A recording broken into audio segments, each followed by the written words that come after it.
સમાચારોની વિગતે વાત કરીએ તો આજે રાજકોટ પંથકમાં કમોસમી વરસાદ ત્રાટક્યો છે। જસદણ તાલુકાના હાટકોટ વિસ્તારમાં આજે વરસાદનું વાતાવરણ સર્જાયું। પવન અને ભારે ગાજવીજ સાથે આ વરસાદની તસવીરો તમે જોઈ શકો છો, કેવી રીતે જોરશોરથી પવન ફૂંકાઈ રહ્યો છે અને આ ગોરંભાયેલા આકાશમાંથી ધોધમાર વરસાદ વરસતો દેખાઈ રહ્યો છે। તલ, મગ, અડદના પાકને નુકસાનની ભીતિ વર્તાઈ રહી છે અને આ જસદણની ભયંકર તસવીરો એકદમ જોરદાર પવન ફૂંકાતો સામે આવી રહ્યો છે। આ તરફ રાજકોટ શહેરના વાતાવરણ પર પણ અચાનક જ પલટો આવ્યો। ભારે પવન સાથે ધોધમાર વરસાદ ખાબક્યો। વરસાદ પડતા ગરમીથી લોકોને રાહત મળી, પરંતુ ગ્રામ્ય વિસ્તારોમાં ખેડૂતો ચિંતામાં છે। રાજકોટ શહેરના આ દ્રશ્યો છે કે જ્યાં આજે વરસાદે બેટિંગ શરૂ કરી હતી।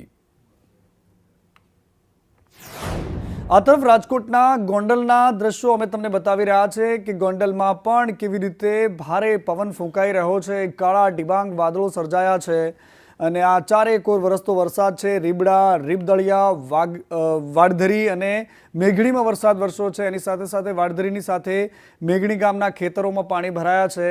ખેડૂતોને ભારે નુકસાનની ભીતિ સેવાઈ રહી છે, કારણ કે આ ઉનાળુ પાકને બરબાદ કરનારો વરસાદ છે।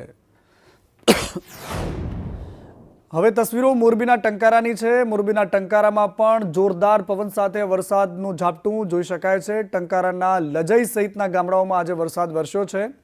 માવઠાને લઈને ખેડૂતોમાં ચિંતા છે। તલનો પાક, ગુવાર, પશુઓ માટેનો ઘાસચારો આ બધું જ બગડી રહ્યું છે।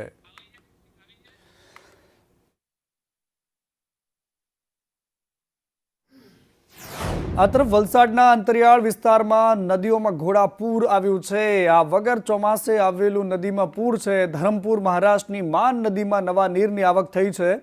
ધરમપુરના ખડકી, ગુંદિયા અને પખેડીથી પસાર થાય છે આ નદી। પાણીની આવક થતાં કોઝવે પણ ઓવરફ્લો થઈ ગયો છે અને જેની તસવીરો સામે આવી છે। હવે દાહોદની વાત કરવી છે। દાહોદના લીંબડી સહિતના વિસ્તારોમાં આજે વરસાદ વરસ્યો છે। લીંબડી રોડ, દાહોદની આસપાસના વિસ્તારો અને ભારે પવન બાદ વરસાદી ઝાપટા આજે દાહોદમાં પણ રહ્યા છે।